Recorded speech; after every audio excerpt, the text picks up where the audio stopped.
How to add a pergola to your site plan. In this lesson, we are going to talk about how to add an object to a site plan based on available objects within the Site Plan Editor. On the left-hand menu bar, you see an object, building structures, and a pergola. Select the pergola.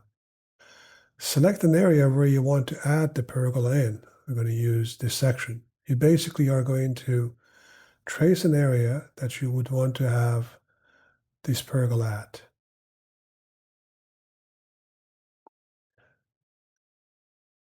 You could click again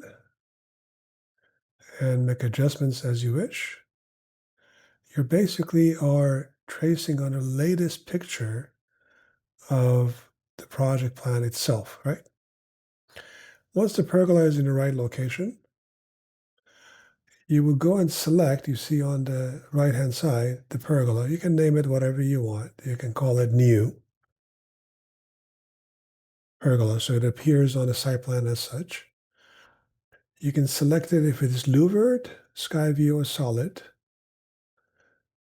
self-standing or mounted on a roof, and the dimensions of the pergola itself are provided.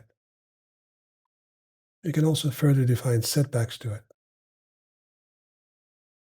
Remember, in InQI, what you see is what you get. If you have highlighted this section to be a pergola, it's because when you export the file, you would want it to have a pergola appear on the site plan. There is a handful of things you can do here as well. For example, if you go to a 3D view, it would show the pergola on the object itself.